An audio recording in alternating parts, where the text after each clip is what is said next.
Noong pinakikinggan ko ang live ni King, o yung teaching ni King, ayun, meron natin lahat. Ay, walang sound. May sound na ba dyan? Dito naman sa kabila, walang problema. May sound na ba? Wala pong sound. Wala pong sound. Okay, now, meron na. Dahil naka-earphone ako eh. Alright. Wala pa rin. Awan pa eh. Ayan, meron na raw. Hallelujah. Hindi pa pwedeng matigil tayo. Alright. Now, tingnan natin kung sino si Amen. I-review natin ating sarili. Chapter 8. Verse 1. Chapter 1, sorry. Chapter 1 ng Revelation. Oh, we have to stop by 7:30. Now, here, hanapin natin dito sa Revelation chapter 1, verse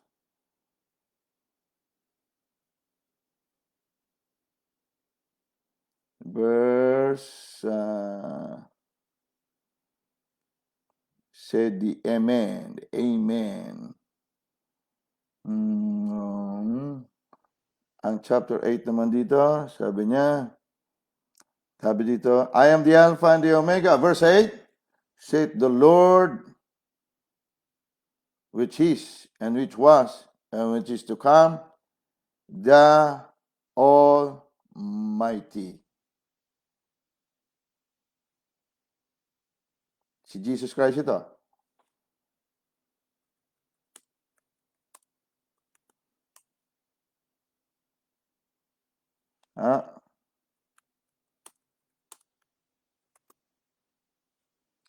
All right.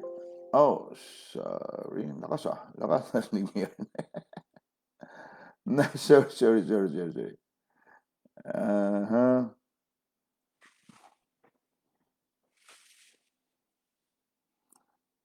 Si Jesus Christ din ang Amen.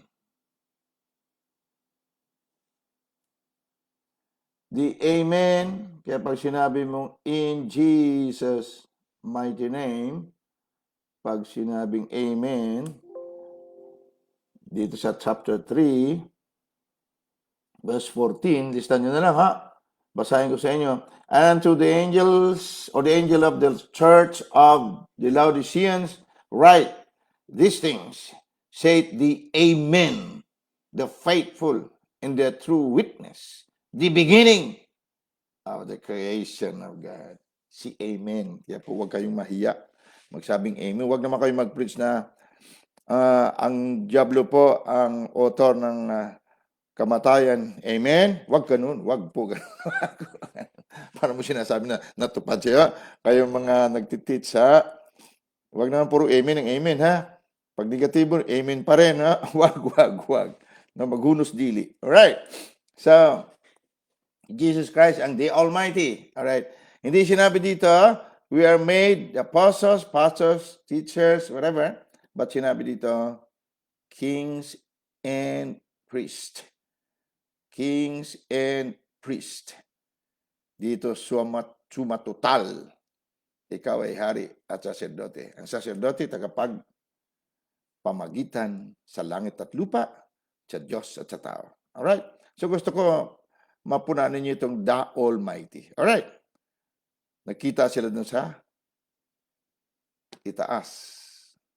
Sabi niya, sulat mo, ako ang Alpha. I am Alpha and Omega. Hindi niya sinabi, I am the Alpha.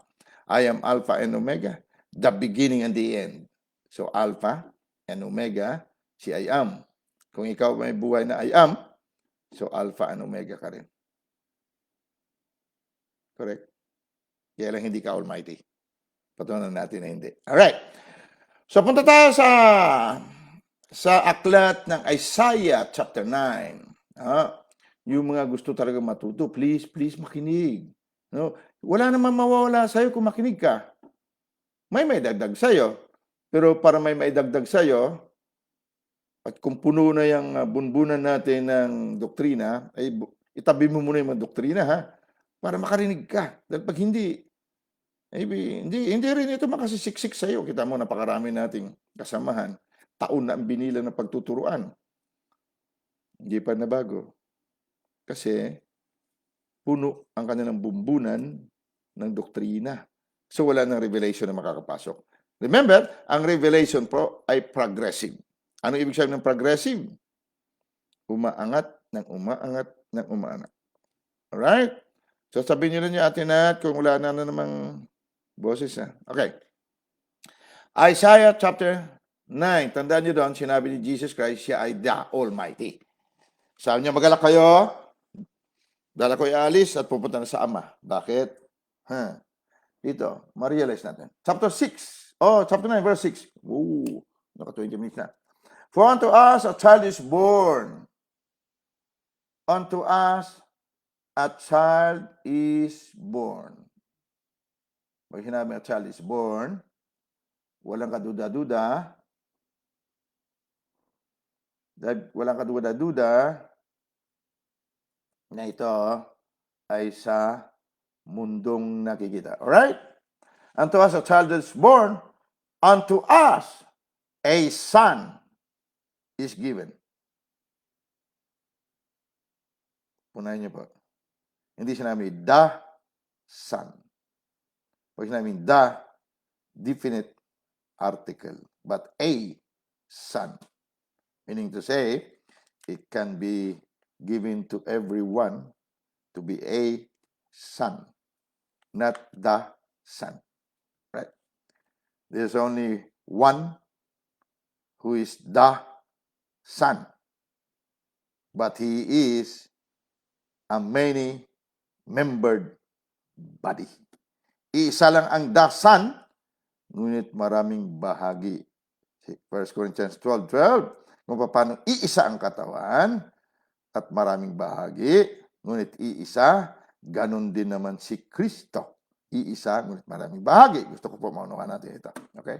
Kasi dito nanginginig ang diablo pag tinanggap mo ito. Pero sinabi kong tao ka lamang, lahat ng tao lamang pang-aari, pinamumunuan, pinagharian siyempre ng diablo. Kasi ng tao lamang ay makasalanan. At lahat ng makasalanan, pang-aari niya. Sabi nga ni Jesus Christ sa mga Pariseyo, mga reliyoso, you are the children of your father, the devil. So, wag masyadong reliyoso, ha? Ang reliyon na totoo sa amin ng Diyos ay yung tumutulong sa mga balo at mga walang ama. Hindi sinabi ang reliyon na totoo ay namamagitan sa Diyos at sa tao. Okay? Now, and unto us a child is born, unto us a son is given. When He gave you His son, hindi ito katulad ng pinanganak ng batang lalaki. Tandaan natin, salita ng Diyos ito. So when you receive the son, nakita mo ba na-receive mo? Hindi. So meaning to say, itong son is your spiritual inner man, your true state. When you receive the son, sino man ang may son ay may zoe. Sino man ang may anak ay may buhay. Ang sino mang walang anak, walang zoe, walang buhay Diyos. Kasi Kristo ang kapuspusan ng Diyos na siyang buhay ng lahat ng Kristiyano. Kaya sinasabi niyang Kristiyano. Now, remember this. For unto us a child is born, unto us a son is given, and the government shall be upon his shoulder. Ilan ang shoulder ni Jesus? Kings and priests. Alright? Sabi niya, the government shall be upon his shoulder. It's either you are governing by priesthood, or governing by being a king. In either way, you are the shoulder of Jesus Christ and lahat ng paggugobyerno sa mundo pagdating sa spiritual. Ikaw yan. Ano mang nang talian mo sa lupa, tatalian sa langit. Ano man ang pakawalan mo sa mundong ito, pakakawalan sa langit. You are the shoulder of the great I am, the Father. Now, remember, and His name shall be called Wonderful Counselor. Nilagyan nila ng kama. Hindi pwedeng wonderful at counselor, no? Magkarugtong. Wonderful Counselor. The Mighty God. Hindi Almighty God. Ha? Sabi ka ng Jesus Christ kay Juan, ako Alpha and Omega, beginning and end, the Almighty. Bakit?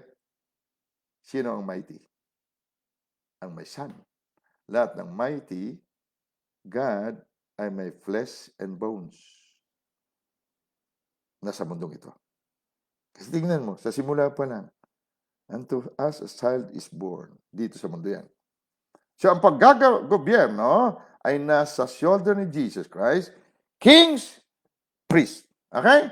The only shoulder that can carry the Ark of the Covenant of God ay ang priest. Tandaan niyo po, walang makakahipo ng Ark of the Covenant of God. Hanapin niyo si Uza. Nung tinangay, kinuha ni David mula doon sa lugar na yon patungo sa Jerusalem, ang Ark of the Covenant of God, pinahatak nila sa karwahe o sa karo sa baka. So, nakaparada siya, nakabantay. Gumewang yung karo. Nakita ni Uza, mahuhulog yung Ark. Pinunta niya at pinigil niya. Nung mahipo niya, Ark of the Covenant of God, patay siya. Napakarami pong faithful. Napakaraming matapat sa church. Ngunit walang karapatan humipo ng Ark of the Covenant of God. Hindi porke faithful ko sa church, maganda po yun. Ngunit iba po ang faith sa faithful. Hindi porke tayo ay matapat magsilbi sa ating samahan, denominasyon church, na tinatawag natin, ay nakakapasan ka na ng ark, presensya ng Panginoon. Now, kapatid, please, pag-aralan natin ang qualifications of priest sa gabing ito. So, I want you to know, dito po, sa prediction na ito, o prophecy na ito, sabi niya, Wonderful Counselor, Mighty God, the Everlasting Father.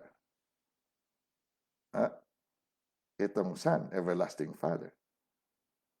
The Prince of Peace. He is the Everlasting Father.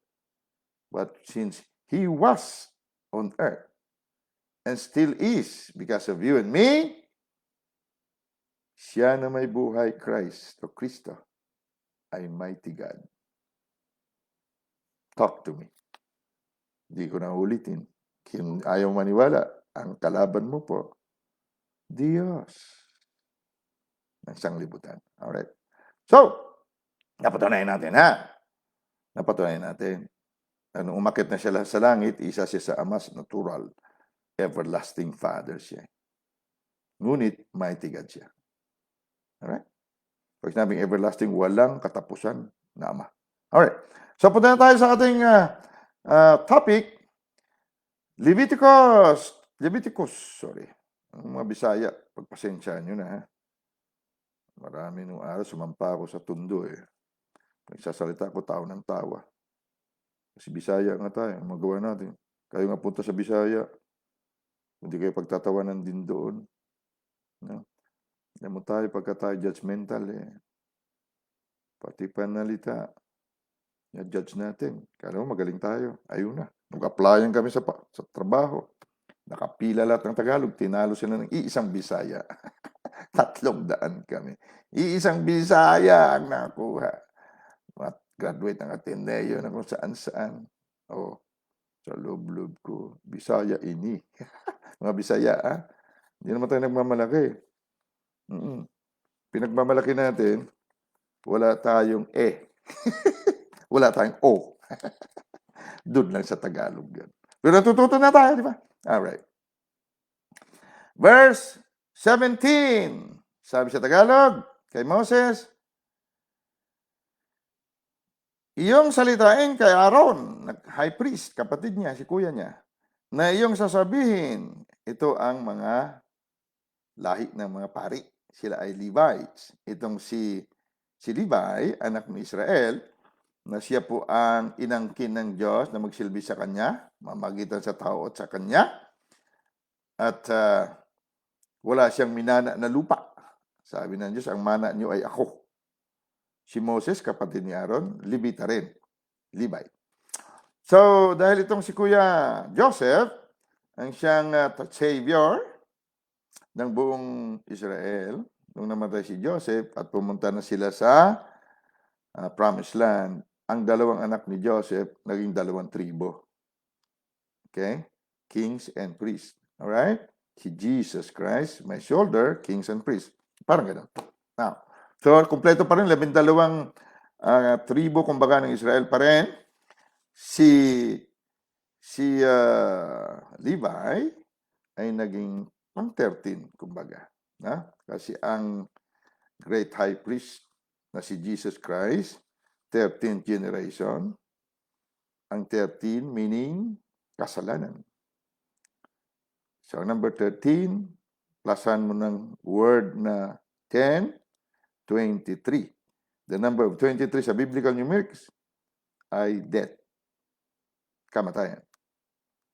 So, ang kasalanan, kailan?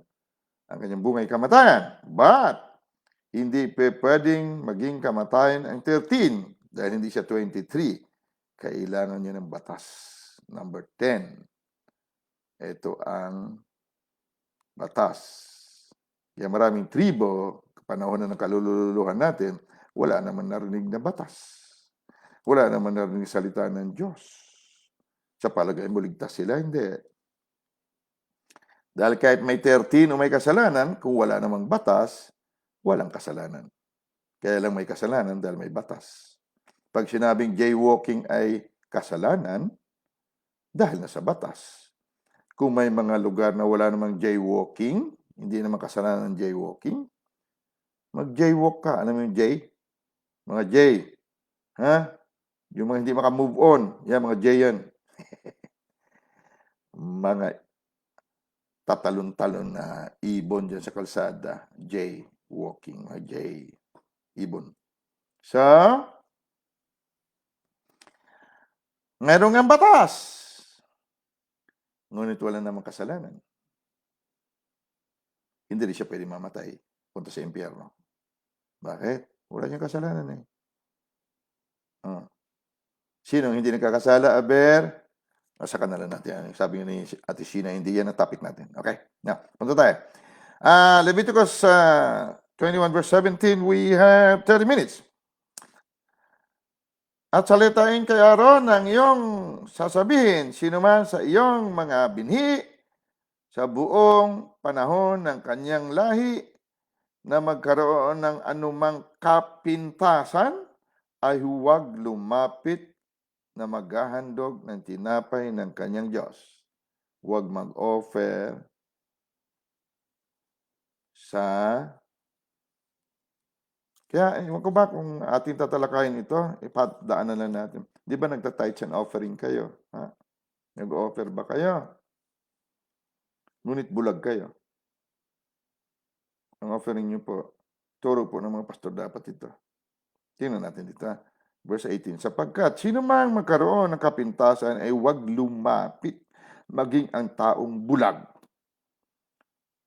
Maraming nagta-tithes and offering, I'm sorry to say this, dahil isa rin ako nung araw.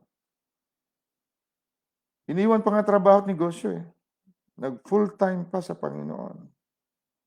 Pero hanggang ngayon naghihirap. Nasaan sinabi sa Malakay na siksik, diglig at umaapaw? That you have no room na pagtaguan ng babalik sa'yo ng Panginoon. Bakit naghirap? Kasi bulag po tayo. In the spirit, hindi natin kilala kung sino tayo. So, wag-offer ng offer. Kung may time tayo, okay lang yung mag-offer, kapatid. Nagbibigay tayo. Pag nagbigay, naawa tayo sa duka, nagpapautang tayo sa Panginoon eh. Pero pagdating na po sa pagbibigay ng Diyos, punta tayo sa perfecting. Be-perfect muna natin itong mga batang ito. Ha? Para wag maging bulag.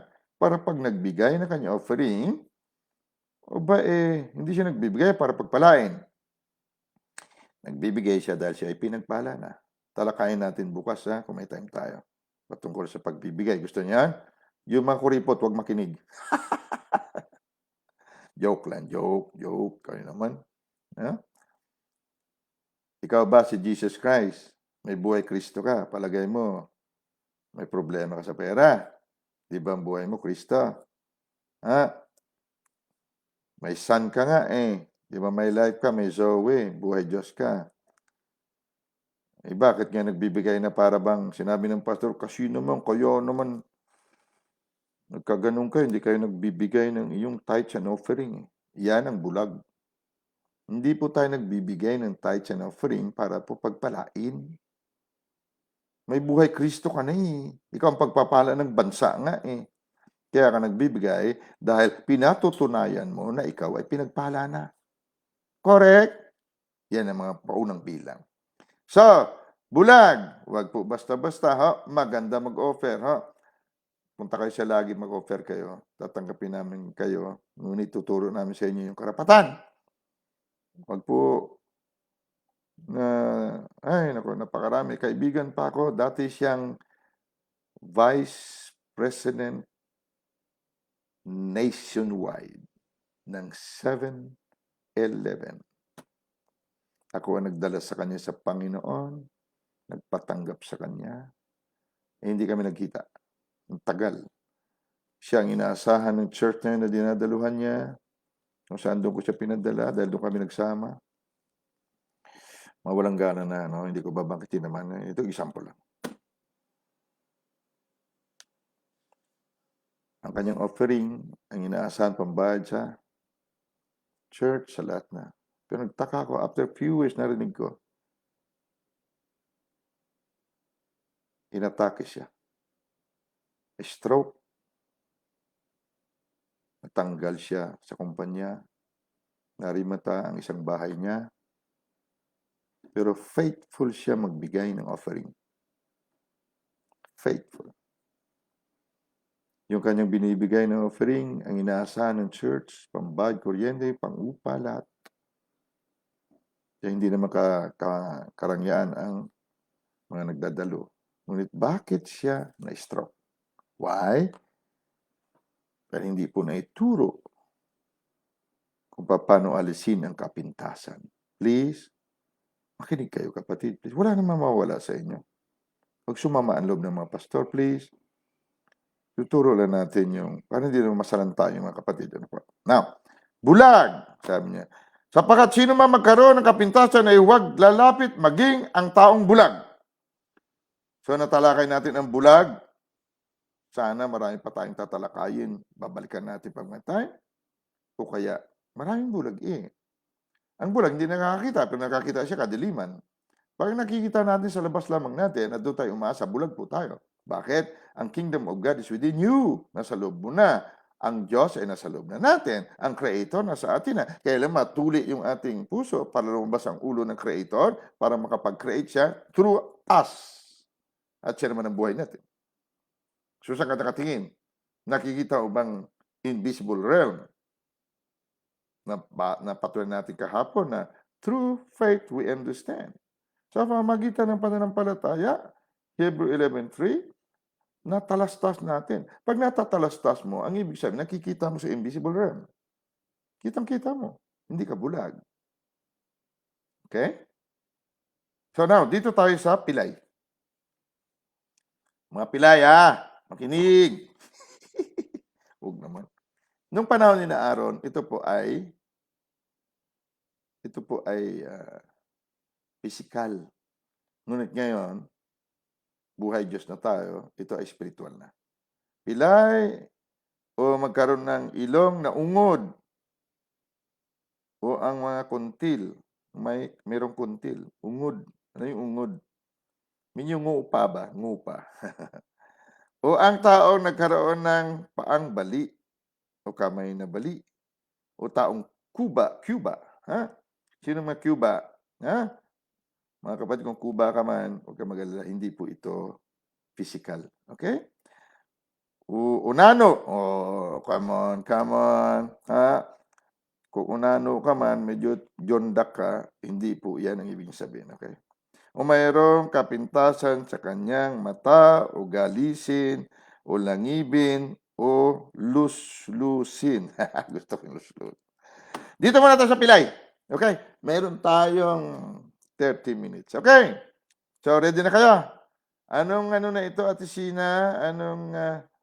Anong part na ito ng ating qualifications of priest? Part 4 ba o part 3? Alright. Anyways, tingnan natin ang pilay. Ang pilay po, sa English, King James Version, ang sabi dito ay lie put. Lame. Pilay. Ano ang mga pilay? Punta tayo, dalawang scripture natin puntahan. Punta tayo sa aklat ni... Hindi ka ba, Tisina? Part 3 na po. Part 3 na pala. Aklat ni Santiago, James. Santiago, James. At talakayin natin ito. Aklat ni Santiago. Santiago kasi sa Tagalog. Pero ito, si James. May James din naman na apostol. May James na kapatid ni Jesus. Ayon sa history na babasa ko, ito rin ang kapatid ni Jesus kay Maria. Huwag ma-offend mga Katoliko, please.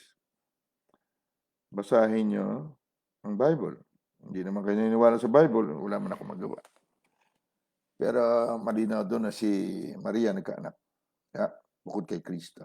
James chapter 1. Diyan tayo. Verse 8. Ito mga pilay. A double-minded man is unstable in all his ways. Paano siya naging unstable? Paano siya naging unstable? Sa Tagalog, paano ba? Ang taong may dalawang akala ay walang tiyaga sa lahat ng kanyang mga paglakad. Dalawang akala. Napag-usapan natin yung prayer sa ating chat. Kunin natin sa prayer, kapatid. Dito sabi niya, ang double-minded, dalawang kaisipan ang ginagamit, ay pilay. Unstable sa kanyang lakad.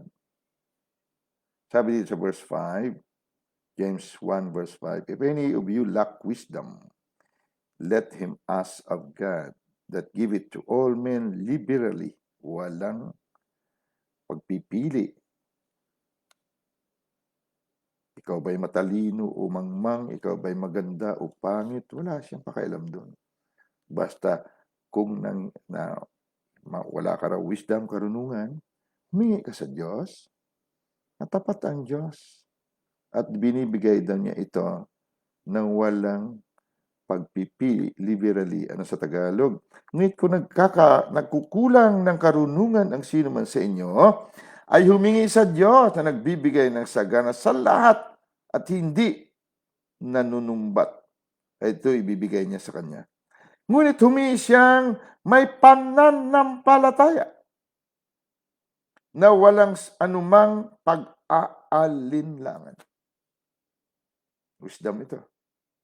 So kung wisdom binibigay ng Diyos, karunungan niya mismo binibigay niya pag humingi ka sa kanya ng walang pag-alinlangan sa pananampalataya, lalo pa kung mga material na bagay lamang. Dahil material na bagay, ginawa lamang ng karunungan. Pinakamataas ang karunungan. Sabi nga sa Proverbs, sabi niya, in all you're getting, get understanding, but, sabi niya, wisdom is supreme. Ang karunungan ang pangunahing bagay. Dahil ang lahat ay bunga lang ng karunungan, ngunit hindi porke may karunungan sapat na. In all thy gettings, and get understanding. Iba ang may karunungan, iba ang may understanding. Pero pangunahin may karunungan ka muna. Dahil hindi mo na ma-understand ang karunungan kung wala kang karunungan. So, understanding o panguunawa ay mahalaga. Upang may isa katuparan ang karunungan. Wala tayong time. we'll deal with that. Hindi naman kayo nagchat-chat, so hindi natin masasagot minsan. Verse 6, ngunit humingi siyang may pananampalataya na walang anumang pag-aalinlangan sapagkat yaong nag-aalinlangan ay katulad ng isang alon ng dagat na itinutulak ng hangin at pinapadpad sa magkabili-kabila. Sapagkat huwag isipin ng taong yaon na siya'y tatanggap ng anumang bagay sa Panginoon dahil a double-minded man ang taong ito na may dalawang akala ay walang tiyaga sa lahat ng kanilang mga paglakad. So, marami sa atin doon na pinanganak sa ating reliyon, hindi nila alam ang panalangin.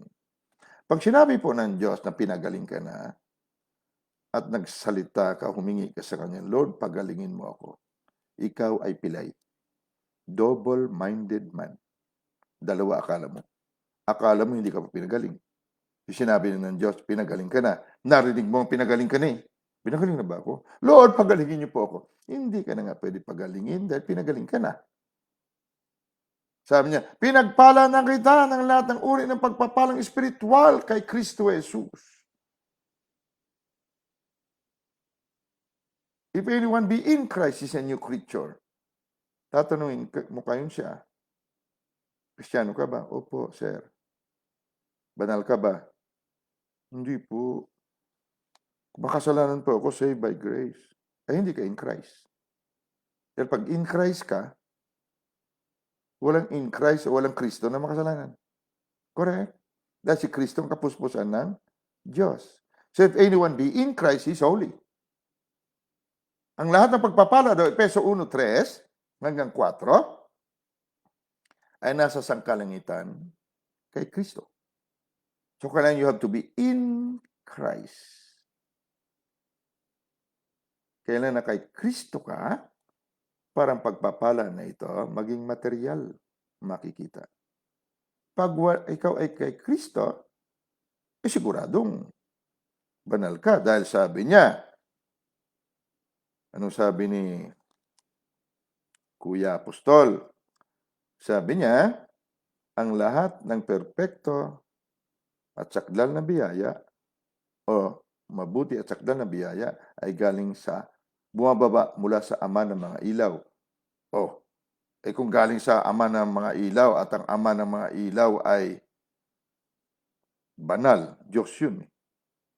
At ikaw ang anak na ilaw, alam nga naman hindi ka ilaw, alam nga naman hindi ka banal. Sabihin mo ikaw ay makasalanan, niligtas ka lang ng grasya. Kung makasalanan ka noon, niligtas ka ng grasya eh. Ngayon, makasalanan ka pa rin. Opo. Ay di, walang kwenta yung kasalanan, ang grasya na yun. Walang kapangyarihan pala yun. Wala pala yun. O anti-power. No. Kala ko ba ang grasya ay divine influence, banal na pagkahawa at refleksyon ng kanyang buhay sa iyo. Tapos makasalanan ka.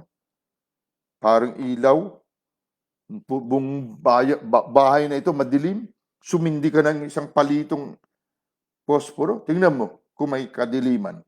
Doon may dilim, pero dito, kita mo.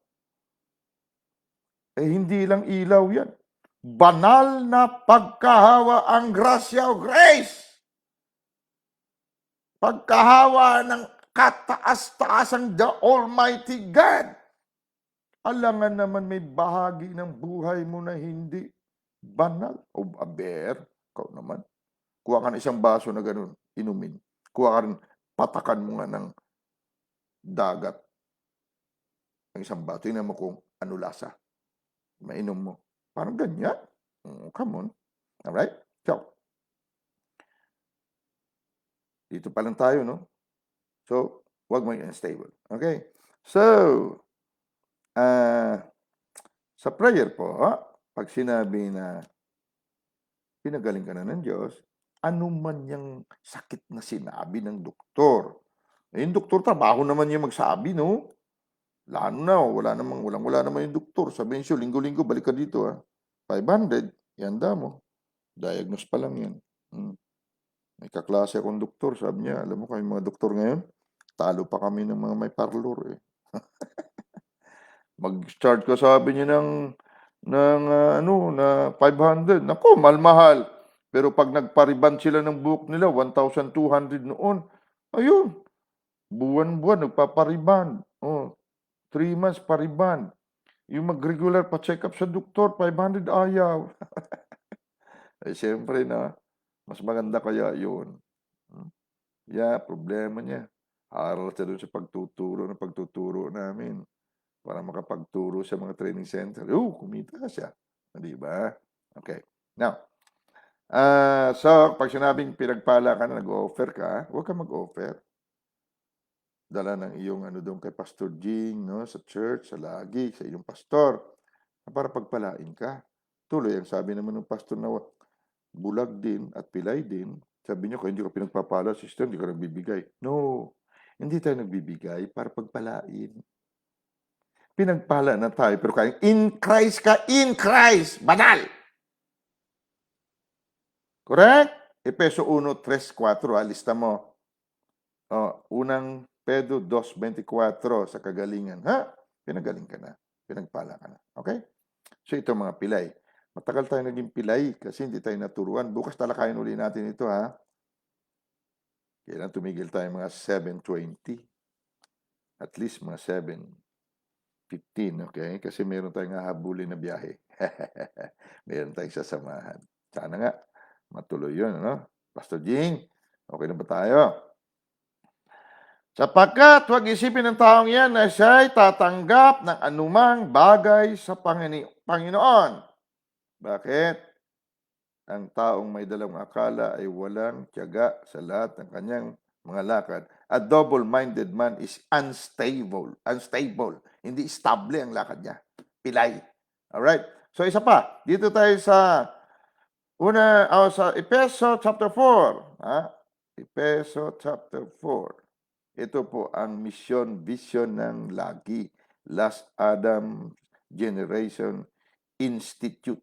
Kaya lagi. Institute po, ibig sabihin, universidad. Paaralan. Ito po ang ating paaralan. Kaya ano man ang denominasyon mo, ano man reliyon, punta ka lang dito, libre naman eh.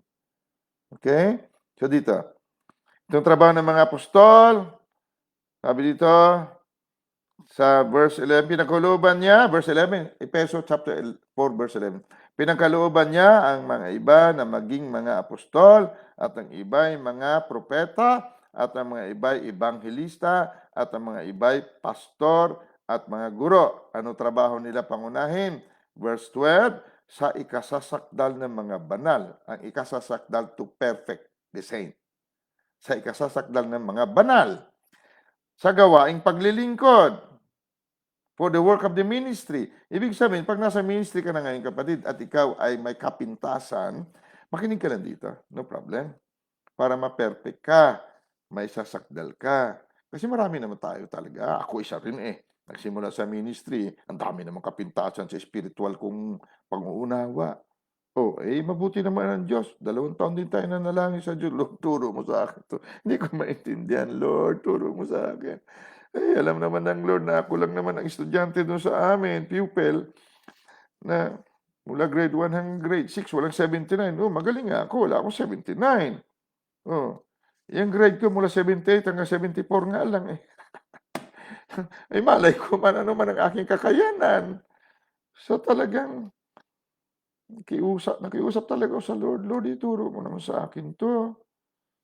Hindi ko maunawaan. Yung pastor na yun, galing-galing oh. At ako, Lord, nakagraduate naman ako sa pag-aaral. Dami din akong license. May master pa ako. Si pastor, hindi nga nakatapos ng kolehiyo. Pero galing-galing, Lord. Doon ko napatunayan na hindi porque may PhD tayo, kapatid, okay na. Iba ang puso, kapatid. Iba ang utak, ha, please. Okay. Anong trabaho nila? Sa ikasasakdal ng mga banal, sa gawaing paglilingkod. Kapag hindi ka na isakdal, hindi ka na perfect, kapatid. Ibig sabihin, hindi ka banal. Banal ka nga, pero hindi mo naman pininiwala na ikay binanal na. Nasa Bible pwede, binanal na tayo. Hindi ka pwede, totoo na naglilingkod. Kasi may kapintasan ka nga eh. Huwag kang araw lumapit doon sa altar eh. May kapintasan eh. So isasakdal muna o i-perfect muna natin ang ating mga sarili sa pamamagitan ng mga nagtuturo naman. Sa ikatitibay ng katawan ni Kristo, ibig sabihin hindi tayo matibay pag hindi tayo na perfect. At hindi tayo pwede perfect kung hindi tayo binanal. At hindi tayo magiging binanal o banal kung hindi naman natin pinaniniwalaan na tayo binanal. May buhay Kristo ka na nga eh. Ikaw pang kapuspusan ng Diyos eh. Tapos sabihin mo, likas ka makasalanan. No. Come on. Okay?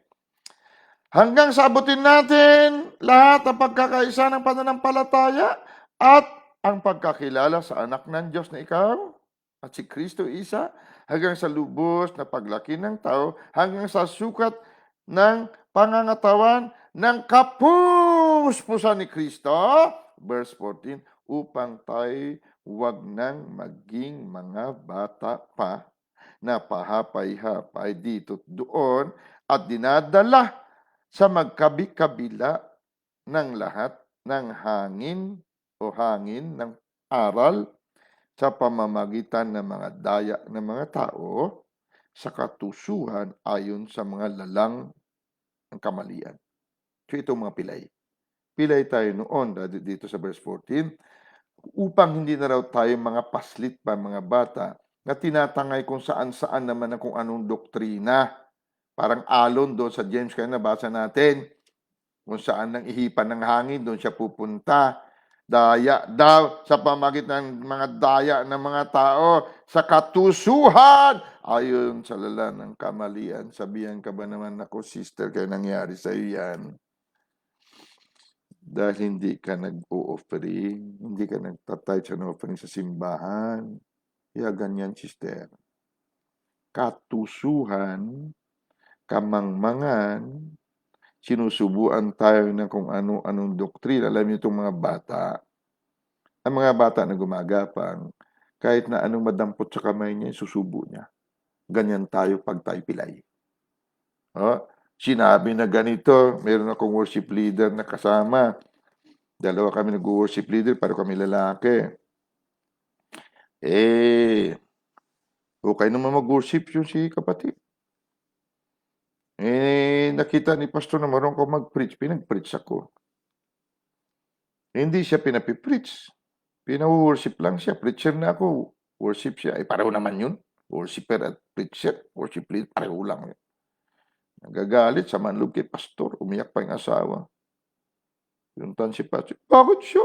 Nagpipreach ng asawa ko. Sabay naman sila. Ba't di man pinapipreach? Tama yung ganun. Di okay lang. Kinausap siguro ni pastor. Pinapreach naman minsan. Hindi kasi marunong mag-preach. Worship okay.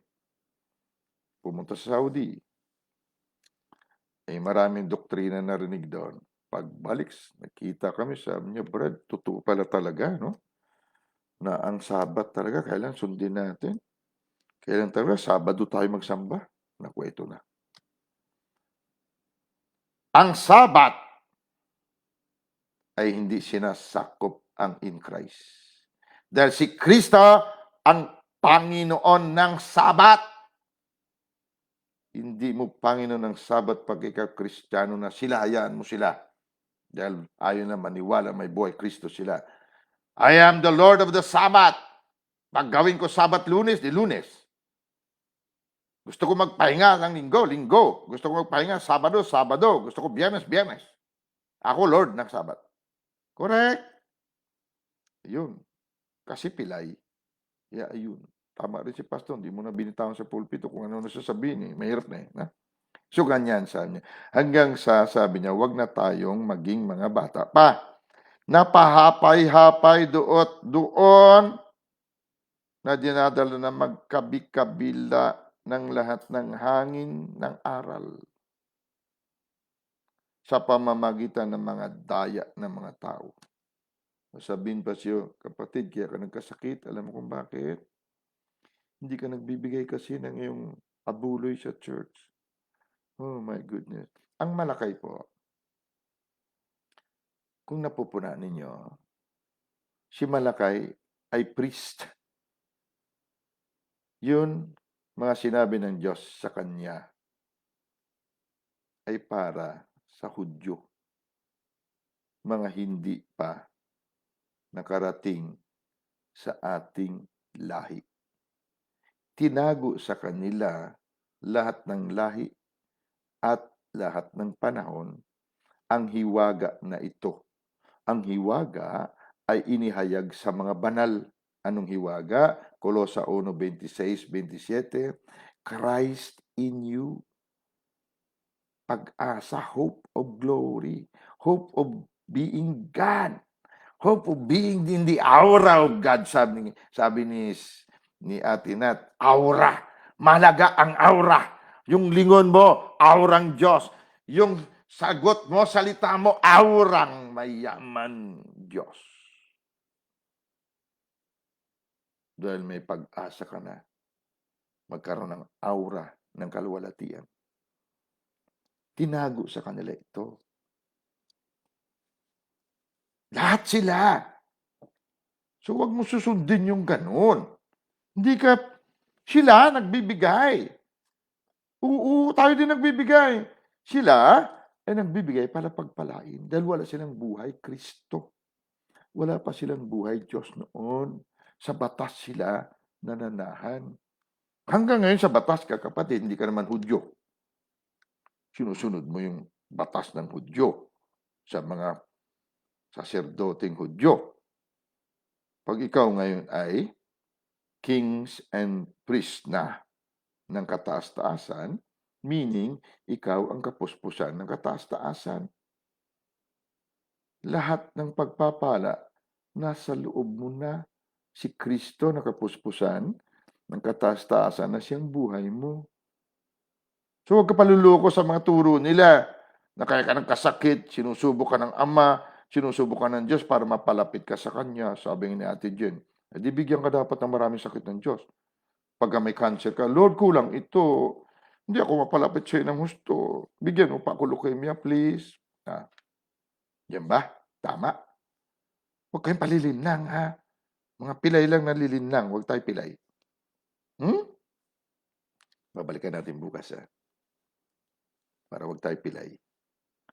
Unstable in all our ways. Para tayong mga bata, pahapay-hapay dito at doon, na dinadala na magkabi-kabila na lahat ng hangin ng aral sa pamagitan ng mga daya ng mga tao sa katusuhan nila ayon sa mga lalang ng kamalian. So kaya nandito po ang lagi at marami pa namang mga ministers nagtuturo ng maayos upang po tayo'y i-perfect bilang mga saints o banal. Hanggang di tayo na-perfect, kapatid, hindi tayo makarating dito sa kapuspusan ni Kristo. Kahit na tinanggap na natin ang kapuspusan ni Kristo, hindi po mahahayag dahil hindi po tayo na i-perfect o na isasakdal. At hindi tayo pwede isakdal kung hindi tayo naniniwala na tayo binanal na. Dahil ang grace, divine influence, banal na pagkahawa sa puso at refleksyon ng buhay Diyos. So huwag mo sabihin na niligtas ka na ng grasya ngayon likas ka pa rin makasalanan. Di para mo naman sinabi sa grasya, sa banal na pagkahawa, Diyos yun Wala ka pala namang kakwenta-kwenta Di ka pala the same yesterday, today, and forever Yung parang ganyan. So pilay tayo. Maraming Kristiyano, isa na rin ako noon, na ngayon nag-aaral pa rin, na pilay. Pipilay-pilay ba? Dalawang akala. He loves me. He loves me not. He loves me. He loves me not. Yan. Unstable tuloy. Kaya pagkaharap mong love mo, at alam mong love mo siya, sabihin mo, love kita. At alam ko, love mo ako. Hindi, para kang, balik ka nga sa paraiso, dahil ang love nasa loob ng paraiso nagsimula. Nagtanong ba si Eva kay Adan na, Daddy Adan, Papa, Jowa, love mo ba ako? Sabihin naman ni Kuya Adan, bakit? May nakikita ka pang iba dito sa loob? Kaya pag pinagsama ng Diyos, kapatid, hindi porke kinasal tayo, ay pinagsama na ng Diyos. Maraming kinasal, hindi naman pinagsama ng Diyos. Ang pinagsama ng Diyos, hindi rin pwede paghiwalay ng tao. Paano naghiwalay? Hindi pinagsama ng Diyos. Bakit? Kasi ang pinagsama po ng Diyos ay nilagay niya ang mga puso nila sa paraiso. Sa paraiso po, wala kang nakikitang ibang Adan. Isa lang Adan doon. Mga Adan, makinig, sa loob ng paraiso, wala pong ibang Eva. Isa lang. Kaya kapag pinag-isa ng puso nyo, sinabi ni Pastor, dideklara ko kayo mag-asawa na, sabi ni Father, mag-asawa na, kiss the bride. Wala ka na nakikitang ibang Eva, ha? Pag may nakita ka pa ibang Eva, hindi pinag-isa ang inyong puso. Kaya marami diyan, kahit may edad na yung kanyang love, mahal na mahal. No? O kahit na ungod, kuba man yan, ay mahal ko yan eh. No? Pisikal lang yan. Ang puso niya matindi yan. So pag kayo pinagsama na ng Diyos, tandaan niyo, wala ng ibang Adan, wala na ng ibang Eva na nakikita ang puso mo. Dahil pinagsamang puso, ang kinasal, may dalawang katawan, ngunit iisa ang puso. Hindi pwedeng dalawa. Yan ang pinagsama ng Diyos. Ang sino man tumanggap sa Panginoon Jesus, iisa sa Kanya. Joined together.